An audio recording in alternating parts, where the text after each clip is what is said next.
에드워드 킴볼이라고 하는 사람의 이야기가 전해오고 있습니다. 사람들에게는 그리 알려져 있는 인물이 아닙니다. 에드워드 킴볼은 한 작은 교회 주일학교 선생님이었습니다. 한 번은 이분이 길을 가다가 동네 구두방에서 일하는 한 소년을 보게 되었습니다. 구두방에서 구두도 닦고 또 선반에 구두도 올려놓고 정리하는 한 소년을 보게 되었습니다. 그의 마음속에 저 소년에게 예수님을 전해주면 좋겠다 해서 주일학교 선생님이신 킴볼이 그에게 다가가서 예수님을 전했습니다. 그 소년이 바로 드와이트 엘 무디라고 하는 분입니다.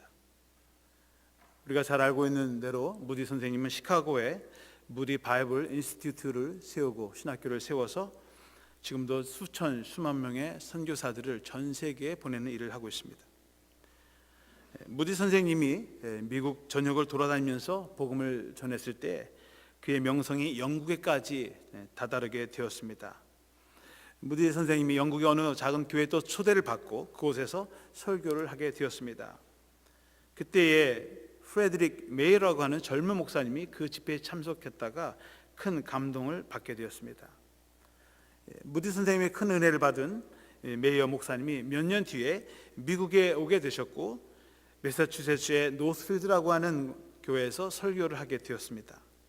또 그때 그 집회에 참석했던 윌버 채프만이라고 하는 젊은 목사님이 또 은혜를 받게 되었습니다. 그래서 은혜를 받고 미국에서 가장 유명한 부흥 강사가 되었습니다.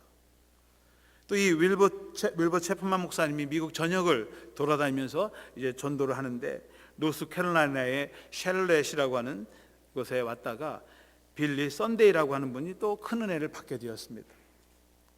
또 이 빌리 썬데이 목사님이 이분이 은혜를 받고서는 켄터키 루이즈윌에 있는 곳에서 모데카이 햄이라고 하는 목사님을 모시고 집회를 하게 되었습니다. 그런데 그가 준비했던 이 집회에 16살짜리 한 청년이 그곳에 참석하게 되었는데 바로 그가 빌리 그레함입니다. 빌리 그레함이 그 목사님의 은혜를 또 받고 훌륭한 목회자가 되었습니다. 우리가 잘 알고 있는 빌리 그레함 목사님 수만 명 또 전 세계를 돌아다니면서 많은 영혼을 하나님께로 인도했던 훌륭한 복음 전도자였습니다. 이 하나님의 복음의 역사를 보면 이름 없는 한 주일학교 선생님을 통해서 많은 생명들이 주님께로 돌아오고 또 그 가운데는 훌륭한 하나님의 일꾼들이 또 종들이 배출된 것을 보게 됩니다. 오늘 본문의 말씀에 안드레라고 하는 주님의 제자가 소개되고 있습니다. 안드레는 본래 세례 요한의 제자였습니다. 예수님을 만나기 전에 세례 요한을 따라다녔던 제자였습니다. 자신의 사촌인 요한과 함께 세례 요한의 말씀을 듣고 회개하고 또 세례를 받고 세례 요한의 제자가 되었습니다. 안드레도 어부 출신입니다. 그런데 고기 잡는 자기 일뿐만 아니라 진리를 추구하면서 장차 오실 메시아를 기대하면서 그 소망을 가지고 그 비전을 가지고 살았던 사람입니다. 그런데 자신이 믿고 따랐던 세례 요한 그 선생님은 자신은 메시아가 아니라고 하는 것입니다. 나는 그저 그분의 길을 예비하는 한 선지자에 불과하다고 그렇게 늘 말씀해 왔습니다. 오늘 읽지 않았습니다만 앞절 20절에 보면 요한이 드러내어 말하고 숨기지 아니하니 드러내어 하는 말이 나는 그리스도가 아니라 한데, 세례 요한이 사람들에게 회개하라 천국이 가까웠다고 복음을 전하니까 사람들이 와서 당신이 바로 약속하신 그 메시아입니까? 라고 했을 때 사도 세례 요한은 드러내서 공식적으로 나는 그 사람이 아니다라고 그렇게 증언을 했습니다. 그리고선 하나님의 약속의 말씀을 받았을 때 그 약속의 말씀은 만약 어떤 사람이 너에게 와서 세례를 받고자 할 때 하늘에서 성령이 비둘기같이 내려서 그 머리에 임하면 바로 그 사람이 하나님이 보낸 메시아다고 하는 사실을 알게 되었습니다. 그리고 예수님이 그에게 와서 세례를 청했을 때 세례 요한이 그에게 세례를 주었을 때에 성령님이 비둘기와 같이 그의 머리에 임하는 것을 보면서 바로 이분이 하나님이 약속하신 메시아 그리스도라고 하는 사실을 알게 되었던 것입니다. 오늘 본문 말씀 29절에 이튿날 요한이 예수께서 자기에게 나오심을 보고 이르되 보라 세상 죄를 지고 가는 하나님의 어린 양이로다. 자신이 세례해 준 그 주님이 다시 나왔을 때에 세례요한이 그를 보고 저분이 바로 이 세상의 죄를 지고 가는 하나님의 어린 양 그리스도라고 그렇게 선포한 것입니다. 세례요한의 말씀을 들은 안드레와 요한은 선생님의 말씀 듣고 즉시 예수님을 따르기 시작했습니다. 세례요한은 세상에 와서 복음을 증거하면서 자신의 제자를 삼는 것이 아니라 정말 예수 그리스도의 제자가 삼기 위해서 자신이 부른 그 제자들을 예수님께로 인도했던 사람입니다. 오늘 요한복음을 기록한 사도 요한의 증언에 따르면 안드레와 요한은 제일 먼저 예수님을 만나고 또 그의 제자가 된 첫 번째 사람이었다는 것을 증거하고 있습니다. 일반적으로 초대교회 때 제자들의 순서를 나열할 때 베드로와 안드레, 야고보, 요한, 빌립과 도마 이런 식으로 배열을 합니다. 베드로가 늘 첫 번째, 그리고 안드레가 두 번째, 야고보가 세 번째, 요한이 네 번째입니다.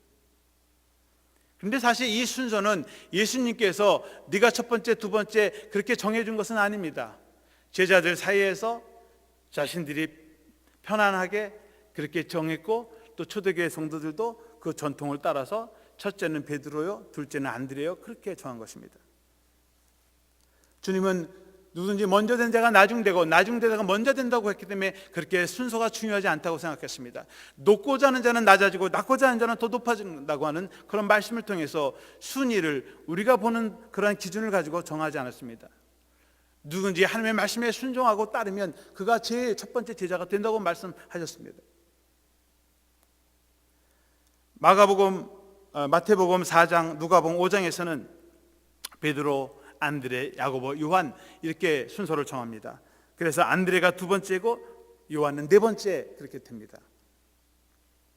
그런데 마가복음 3장 16절 18절에 보면 또 마가는 다르게 순서를 정하고 있습니다.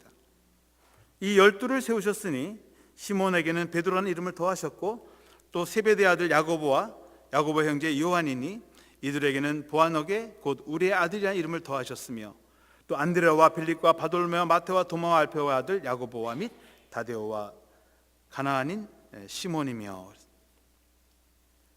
성마가는 안드레를 두 번째도 아니고 첫 번째는 베드로요, 두 번째는 야고보요, 세 번째는 요한이요, 네 번째가 안드레, 빌립, 바돌메, 마테, 도마 순서로 이렇게 정하고 있습니다.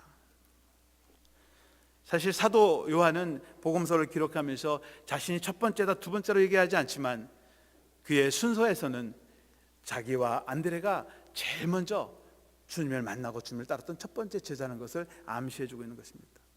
이렇게 성경을 기록한 복음서 기자들의 내용들을 보면 순서들이 조금씩 다르게 나타나고 있습니다. 주님께서는 시몬에게 피러 베드로라고 하는 너는 반석이 될 거라고 하는 그런 이름을 정해주셨고 야고보와 요한에게는 보아너게라고 하는 천둥의 아들이다, 우레의 아들이다 그렇게 이름을 하세해 주었습니다. 보통 선생님들이 자기 제자들에게 이렇게 필명이나 호를 줍니다. 아무나에게 주지 않습니다. 저도 호가 있습니다. 선배 목사님이 지어주신 호가 백야입니다. 화이트 플레인, 흰벌판이다. 뭐 저에게 말 타는 기상이 있대나요? 그래가지고 그런 호를 지어줘서 저를 부를 때는 백야 이렇게 부릅니다. 옛날엔 친구들끼리도 그렇게 부르지 않았습니까? 사랑하는 제자나 후배나 또 자녀들에게 그런 호를 줍니다. 그렇게 살라고 하는 것이죠. 베드로에게는 너는 이 다음에 교회의 반석을 세울 것이다. 우리 교회도 이 반석에다 세웠는데 베드로야 네가 교회의 장차 반석 같은 그리고 내 위에 교회를 세울 것이고 내가 너에게 천국의 열쇠를 주겠다고 그렇게 했습니다. 큰 특권이죠. 아마도 그 일 때문에 베드로가 첫 번째 제자로 불렸는지도 모릅니다. 야고보와 요한에게는 천둥의 아들 보아너게라는 이름을 주었습니다. 우레처럼 쉴 새 없이 시끄럽게 떠드는 아들들이다. 그렇게 해서 성격이 급하고 직선적인 사람들이었기 때문에 그들의 그 젊은 열정, 혈기가 있어서 이 천둥의 아들들 그렇게 부른 것입니다. 그래서 야고보는 12 제자 중에 제일 먼저 순교를 당한 사람입니다. 담대하게 나서 복음을 증거하다가 제일 먼저 순교를 당한 사람이 야고보입니다.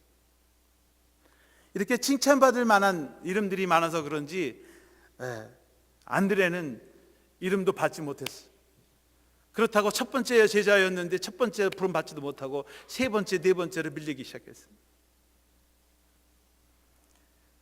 사도 요한은 자신의 이름을 기록할 때 나 요한은 그렇게 말한 적이 없습니다. 늘 자신을 이야기할 때는, 말할 때는 주님이 가장 사랑하시는 제자, 12제자 중에서 나를 제일 사랑하시는 그런 제자였다고 요한복음에서 자기 이름을 요한 이름 대신에 늘 그렇게 얘기합니다. 그래서 성경에서 주님이 가장 사랑하시는 제자, 그러면 사도 요한입니다. 자기가 사랑을 잘 받았다는 그런 프라우드, 그런 자부심을 가지고 끝까지 주님을 따랐던 사람입니다. 안드레라고 하는 이름은 성경에 그리 많이 나오지 않습니다. 신약 성경에서 베드로라는 이름은 153번이 나옵니다. 반면에 안드레의 이름은 불과 12번밖에 나오지 않습니다. 또 베드로는 베드로 전서 후서 두 개의 서신서를 기록하고 있어서 알려지고 있습니다. 요한은 요한복음, 요한 1서, 2서, 3서, 그리고 요한계시록, 많은 성경과 서신을 써서 유명해졌습니다. 안드레는 자신의 복음서조차도 기록하지 않았습니다. 서신서도 없습니다. 그저 4개의 사건에만 출연하고 그때 잠깐 등장인물로 등장하고 있습니다. 그 중에 하나가 요한복음 6장에 나오는 오병이어의 기적의 사건입니다. 예수님께서 하루 종일 말씀을 증거하시다가 5,000명의 무리들이 먹을 것이 없어서 시장한 것을 보시고 제자들에게 얘들아 가서 이 사람들을 먹일 떡을 좀 구해와라고 명령하셨습니다.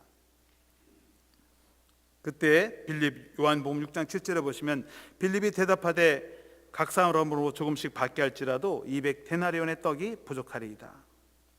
예수님께서 제자들에게 너희가 좀 떡 먹을 것을 좀 구해다가 저 사람들에게 나눠주라고 하니까 빌립은 계산을 해보는 거예요. 야, 여기 지금 5,000명이 넘었는데 이 떡을 먹이려고 사람들에게 돈을 좀 각출을 해도 한 200데나리온이나 필요할 텐데 그 돈이 어디 있으면 어떻게 먹을까? 그리고 주님께 와서 하는 말이 주님 200데나리온 떡 그 정도 있어도 부족합니다. 불가능합니다. 그렇게 말합니다. 거기에 다른 12제자들은 그저 묵묵히 주님이 어떻게 하고 있나 그저 바라만 보고 있습니다. 8절과 9절에 보시면 제자 중 고 시몬 베드로의 형제 안드레가 예수께 여짜오되 여기 한 아이가 있어 보리떡 5개와 물고기 2마리를 가지고 있나이다. 그러나 그것이 이 많은 사람에게 얼마나 되겠사옵나이까. 빌립과 같이 머리 회전이 빠른 사람은 빨리 계산해서 주님 그것은 불가능한데요, 여기 사람이 너무나 많고 우리가 가진 것은 없는데 어떻게 이 사람들을 먹일 수 있을까요? 불가능하다고 얘기했습니다. 다른 제자들은 꿀먹은 벙어리들처럼 조용히 입을 다물고 있을 때 안드레는 그 사이에 사람들을 휘젓고 돌아다니면서 혹시 먹을 것이 좀 있습니까? 좀 떡이 있습니까? 그래서 얻어가지고 온 것이 고적해야 한 어린아이가 도시락으로 싸온 보리떡 5개와 물고기 2마리 뿐이었습니다. 다른 사람들은 말로 그리고 잠잠히 일하고 하지 않을 때에 안드레는 몸으로 직접 주님의 말씀에 순종해서 실천해 나간 사람입니다. 그리고 주님께 와서 주님 제가 두루두루 찾아다녀봤지만 여기 물고기 2마리하고 보리떡 5개밖에 없습니다. 그런데 이거 가지고 어떻게 이 많은 사람을 먹일 수 있겠습니까? 주님은 그것을 들고 축사하시고 기도하시면서 나눠주셨습니다. 그리고 5,000명이 먹고 12광주리가 남았다고 그렇게 기록하고 있습니다. 이런 사실을 미루어 보면 여러분 안드레는 주님이 말씀하시면 말이나 또 입으로 행동하는 사람이 아니라 말씀에 묵묵히 그대로 실천하면서 그리고 뒤에서 숨어서 일하는 일꾼이었음을 우리는 압니다. 오병이의 기적을 이야기하면서 안드레 얘기하지 않습니다. 한 어린아이가 12개 떡을 가져왔다. 예수님이 5,000명을 먹었다. 그런데 진정 오병이어의 숨은 공로자는 바로 안드레였습니다.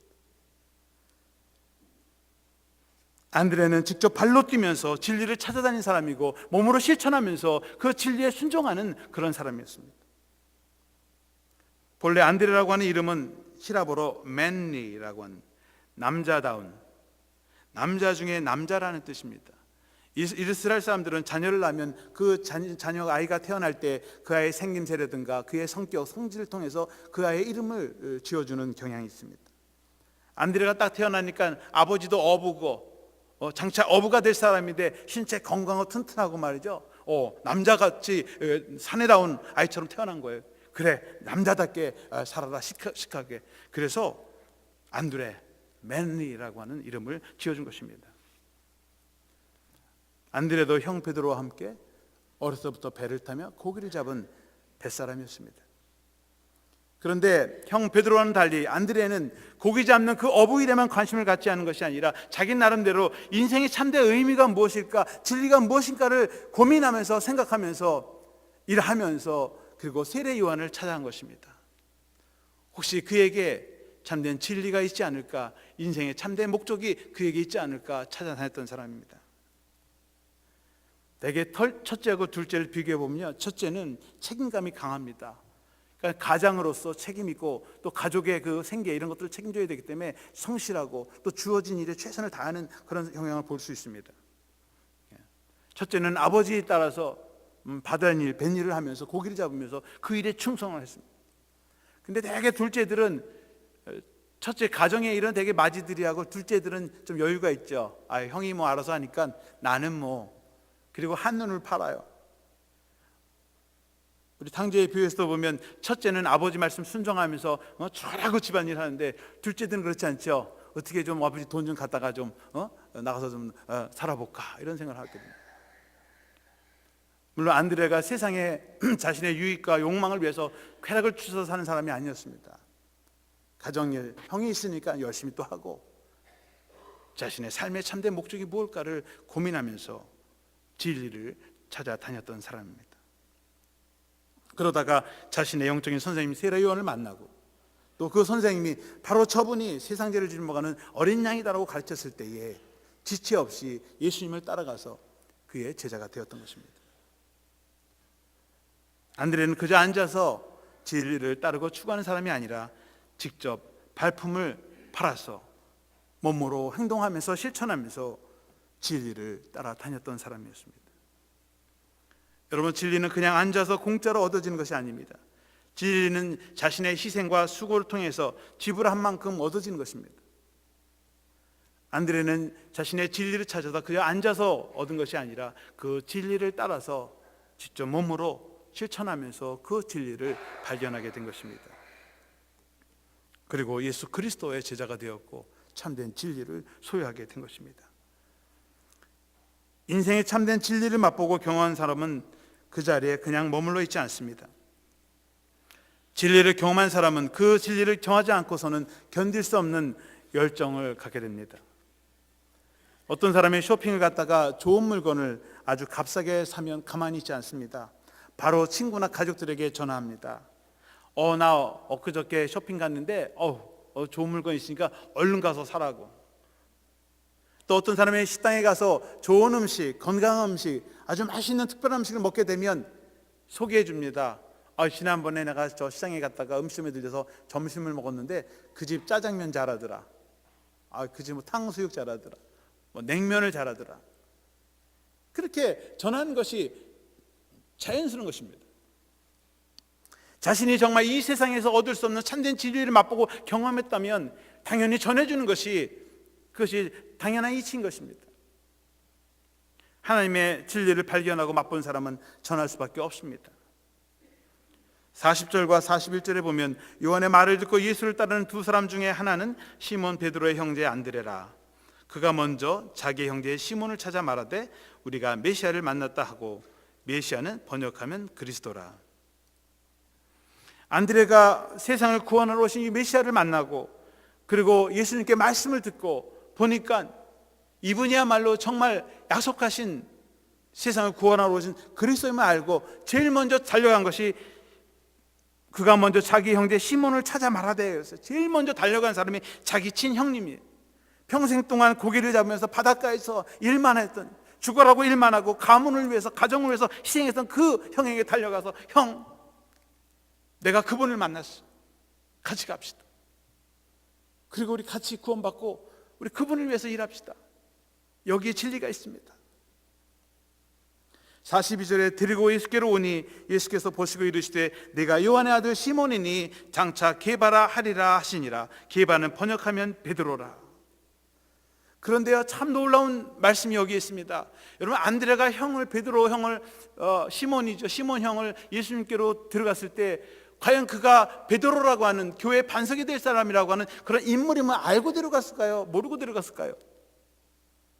형은 장차 예수님의 첫 번째 제자가 될 것이고 이 교회를 사람이야, 그러니 갑시다라고 그걸 알고 갔겠어요? 그냥 예수 믿고 우리 같이 구원받읍시다 그렇게 들어갔겠어요? 여러분, 전도할 때 사람들이 예수 믿고 구원받으러 가지 앞으로 당신이 이 다음에 목사님 될 거야, 장로님 될 거야, 그거 바라보고 처음부터 이름 없는 평신도 그런 분들을 전도하지 않습니다. 그런데요, 예수께로 오니 예수께서 보시고 이르시되 하신 말씀이 내가 요한의 아들 시몬이니 그랬습니다. 그냥 장차 네가 게바 반석이 될 것이 아니라 네가 요한의 아들 시몬이니 한 거 보면 이미 시몬이 어떤 사람이지 예수님에게는 이미 그에 대한 비전이 있었다고 하는 것입니다. 믿습니까? 우리가 주님께 가기 전에 이미 주님은 우리 한 사람 한 사람에 대한 원대한 비전을 갖고 있다고 하는 거예요. 그 비전은 내가 만들어내는 것이 아니라 주님이 우리에게 주시는 것이고 우리에게 임명한 것입니다. 그것이 내 것이 될 것인가 하는 것은 내가 결정할 문제라는 거죠. 여러분, 주님의 비전을 소유하시고 바라보시기를 축원합니다. 나 자신뿐만 아니라 내가 전도할 사람도 하나님께서 그를 통해서 어떻게 역사하실지 그것은 아무도 모릅니다. 오직 주님만이 아시는 것입니다. 안드레가 자기 형 시몬을 데리고 왔을 때 너는 장차 게바다, 베드로다, 반석이 될 사람이라고 이름까지 붙여주셨습니다. 여러분, 안드레는 형처럼 그렇게 더 큰 위대한 일을 하지 않았습니다. 그러나 형을 주님께로 인도하고 교회를 세우는 숨은 그림자였습니다. 베드로가 교회의 반석과 빛과 같은 존재였다면 안드레는 그늘과 음지에서 또 그림자처럼 주의를 감당한 제자였습니다. 교회에서는 사람들 앞에 서서 열심히 앞장서 이끌어가는 사람들도 있고 또 다른 사람이 알지 못하는 곳에서 음지에서 이름도 없이 빛도 없이 주님을 섬겨나가는 제자들이 있습니다. 여러분, 다 필요한 것입니다. 그러나 앞에 서서 사람들 앞에서 서서 자기 이름과 명예를 가지고 일하는 사람도 많이 있지만 뒤에서 후원하는 영적 지도들이 많이 있습니다. 제가 지난 주말에 네 분의 교우님들과 뉴저지 체리힐에서 열린 전국 평시다 지도자 대회를 참석했습니다. 그런데 거기 가면 그룹별로 한 10분씩 해서 그룹으로 나누어서 한 200명이 모였는데 한 20개 그룹으로 이렇게 이제 각 교회별로 해서 그룹을 만듭니다. 그래서 그룹 소위 시간이 한 4번 있고 또 점심 식사 시간에 같이 모여서 테이블별로 그룹별로 식사를 합니다. 그런데 어느 분이 우리 교회 분이 그러더래요. 아니, 직분이 성도입니까? 거기 되게 다 장로님 권사님들인데요. 그러니까 저는 그냥 성도입니다 그랬더니 어떻게 성도님이 이런 데 오세요? 그러더래요. 이런 데는 교회에 권사님이나 장로님들이 오셔야지, 아니 평신도가 이런데 어떻게 옵니까? 신기하게 물은 거예요. 제가 그 다음에 테이블마다 들어가면서 거기 있는 분들에게 그랬어요. 제가 믿어선 교회 담임 목사입니다. 이분의 담임 목사인데요, 우리 교회는 40년 동안 직분 제도가 없습니다. 에? 그런 교회도 있어요? 있습니다. 그래서 한 분 권사님이, 그런데 교회가 유지가 됩니까? 교회 장로님, 권사님 제도가 없이 교회가 어떻게 운영이 됩니까? 우린 40년 동안 직분제도 없이요 잘 진행되어 왔고요. 우리 교회가 이 뉴욕에서 가장 땅이 크고 넓고 가장 아름다운 교회입니다. 와서 한번 보세요. 그러니까 혹시 교인 중에 장로, 권사님 제도 세우자고 하는 분이 없습니까? 있지요. 있지만 그래도 그것에 연연하지 않고, 직분에 연연하지 않고 우리 교회는 열심히 그렇게 있는 자리에서 봉사합니다. 그러니까 그 옆에 장로님이 계시다가 뭐 제 얘기하는 거 아니고 다 우리 거기 계시던 분이 여기 지금 있습니다. 거짓말하는 거 아니에요. 그러니까 한 분이 있다가 우리가 많이 배워야 되겠네. 거기 앉으신 분들이 우리가 배워야 되겠네. 우리 교회를 통해서 어떻게 장로, 권사 그런 직분 제도도 없이 하나님께 일을 할 수 있을까? 교회 섬길 수 있을까? 그게 그분들에게는 아이러니예요. 그래서 제가 우리 교인들에게 그랬습니다. 우리 교회가 비록 이름도 없고 빛도 없는 교회지만 우리가 이 연합감리교단에 영향력을 미치는 영적인 능력이 있다. 그것은 뭐냐? 우리는 직분도 사명도 이름도 빛도 없이 우리는 하나님의 일을 감당하는 교회다. 믿습니까? 여러분 모두가 다 숨은 교인은 일꾼들이고 우리 연합감리교회의 숨은 일꾼들인 줄로 믿습니다. 제가 참 자부심을 갖고 왔어요. 그리고 거기 있는 권사님들, 목사님들도 우리 교회는 직분제가 없다니까 다 놀랍니다. 제가 얼마나 자랑스러운 목사가 된지 몰라요. 그래서 제가 이분들에게 복음을 증거해야 되겠다. 그 복음은 이름도 없이 빛도 없이 숨어서 일하는 교회가 되자, 또 성도들이 되자, 안드레아와 같이 다른 사람을 세우고 키우는 그런 주님의 숨은 제자가 되어야겠다고 하는 것입니다. 저녁에는 작년 버지니아 연회에 감독이 우리 한국 목사님이 감독님이 되셨어요. 조영진 목사님이요. 우리 초대교회 우리 처음 그 첫 번째 목사님은 우리 조영준 목사님이신데 그분은 조영진 목사님인데 워싱턴 한인교회에서 크게 목회를 하시고 작년에 그 전 연회를 대표해서 감독님이 되신 분인데 저녁에 집회하면서 마지막 그분 설교 가운데 예화를 하나 주셨는데 제가 그 예화를 여러분들에게 소개해드리고 마치도록 하겠습니다. 2011년 1월 1일자 한국일보에 나온 기사입니다. 저는 피부과 의사입니다. 작년 성탄절 무렵이었습니다. 가족들의 선물을 사려고 노스트로담 백화점에 갔습니다. 물건을 사고 신용카드를 냈는데 점원이 고개를 갸웃거리며 카드에 문제가 있는지 결제가 안 된다고 하였습니다. 그리고 5층 고객 서비스 창고로 가서 확인을 하라고 하였습니다. 다른 카드를 꺼낼까 생각하다가 혹시 도용 문제라면 해결해야 할 것 같아서 고객 서비스로 갔습니다. 그곳에도 줄이 길었습니다. 바쁜 나는 어이없이 시간 낭비하는데 속이 상해 막 나으려던 참이었습니다. 그 순간 내 앞에 선 30대 후반쯤 된 여성의 목덜미 부분에 검불그레한 작은 반점이 눈에 띄었습니다. 나는 직업상 그 반점이 심상치 않음을 금방 알았습니다. 중략하고요. 그는 의사의 사명감으로 그 여성에게 자기 명함 뒤에 잘 아는 피부암 전문의 연락처를 적어 주었다고 했습니다. 다행히 그녀는 암 초기여서 무사히 절제 수술을 받고 완쾌되었다고 합니다. 알고 보니 그녀는 이듬해 아프리카 선교를 준비하던 선교사였습니다. 그 후에 그 피부과 의사가 다시 고백하기를 이 사건은 제 인생을 바꾸어 놓았습니다. 저는 우연이나 기적을 믿지 않던 사람이었습니다. 그러나 백화점에서의 일은 제가 이성적으로 설명할 수 없었습니다. 그때 제 카드에 아무 이상이 없고 단순한 사무착오로 밝혀졌던 것도 놀라운 일이었습니다. 그러나 제가 점점 깨달은 것은 하나님께서 저를 그의 도구로 사용하셨다는 것입니다. 그 순간 하나님은 그의 사역에 꼭 필요한 선교사를 지키시느라 저를 그 자리에 있게 하셨다는 확신이 듭니다. 여러분 우연이나 기적 믿지 않지만 이 의사가 우연히 자기 카드 조사로 섰다가 그만 앞에 있는 사람의 목덜미를 보고 그 여인의 병을 고쳐줬습니다.